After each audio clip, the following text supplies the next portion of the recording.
As we see the great resignation continue and the employment market tightening, where you can become aware of what's happening in larger groups are the competitiveness with wages and benefits. So, how do you combat that part? That's what you should pay attention to. Welcome to Investment Grade Practices Podcast, where we believe private practice dentists deserve to get the lifestyle today while building an asset for tomorrow. Join your host, Victoria Peterson, to design the practice of your dreams and secure your financial independence. Let's get started. Don't fear the DSO. That was the main message from Dr. Dave Porritt on our last podcast. And I think there's some wisdom in this. When we're looking at market competition, think about it as car sales. You know, all the car dealerships seem to be on Car Dealer Row, and they offer a variety of transportation options at a variety of price points. There's so many ways for you to distinguish yourself in the marketplace. So don't fear competition on that level. Also, what Dr. Port pointed out was consolidation theory. When you look at markets that are fragmented, they begin to consolidate. We saw this in pharmacy, we saw this in medicine, we saw this in optical. We're now seeing this in dentistry. It is a natural function of business. But what consolidation theory tells us is that the market will never be 100% consolidated.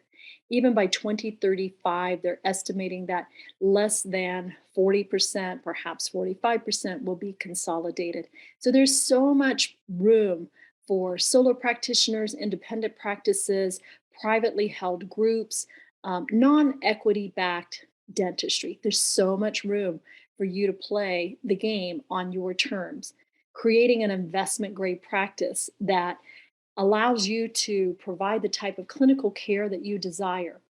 So, when you think about market competition and the theme of don't fear the DSO, don't fear it from the point of they're going to take over and I might as well sell out now. It's futile. Uh, don't think that way. There's plenty of room for your particular dream to have value in the marketplace. There's room for you to be competitive in that marketplace. Large groups and DSOs typically have a growth model of about 5% a year. Now, this is growth in revenues. That can come from economy of scale, that can come from efficiency, it can come from fee increases.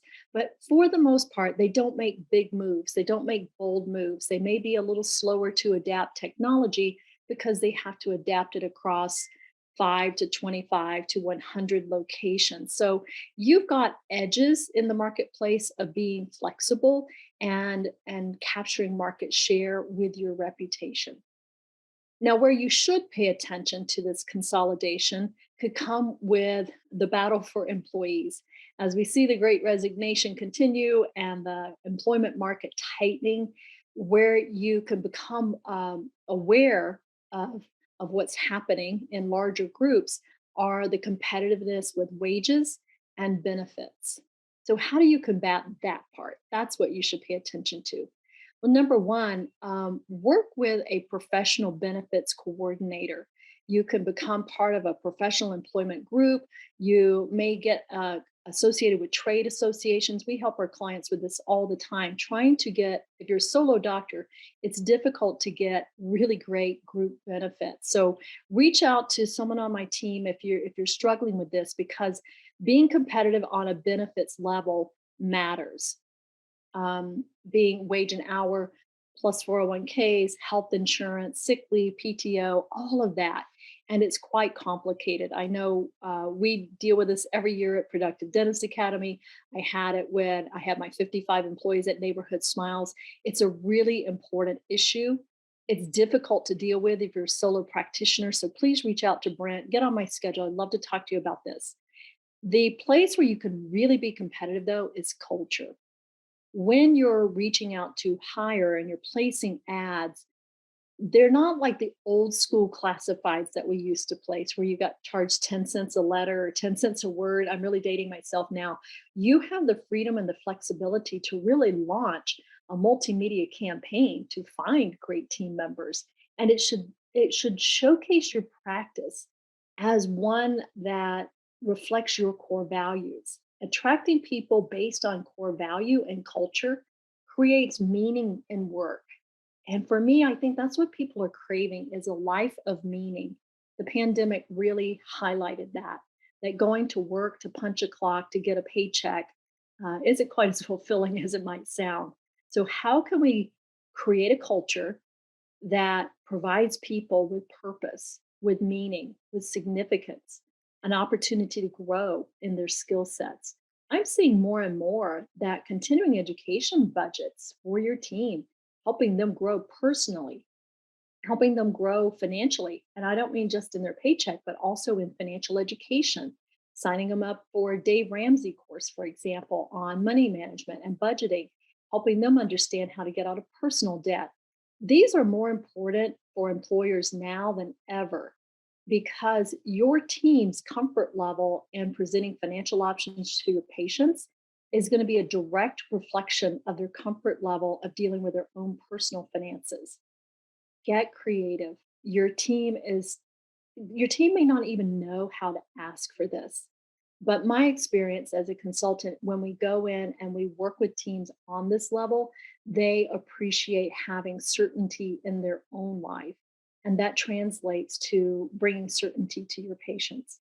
So, on the topic of don't fear the DSO, don't fear that they're going to buy out the entire world. They're not.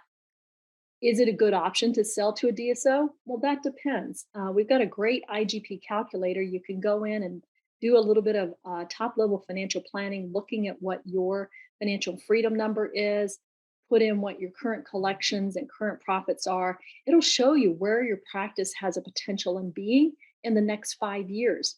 If you do business as usual, growing 5% a year. If you sell to a DSO and work for them for 5 years, or you first optimize your practice over the next 1 to 2 years and then start selling. So I invite you to click the link below and check out the IGP Financial Freedom Calculator. That may be a great tool to help you in your seller readiness. And then in optimizing your practices, really take a page from the larger groups that have figured out how to offer benefits. And if we can help you figure that equation, give us a call. Thanks for listening to Investment Grade Practice. I'm your host, Victoria Peterson. That's a wrap for this edition of Investment Grade Practice. Thank you for tuning in to this episode of Investment Grade Practices podcast. If you find value in this episode, help us spread the word by passing it along to a dental friend, subscribe, and give us a like on iTunes or Spotify. Learn more about building your investment grade practice at productivedentist.com today.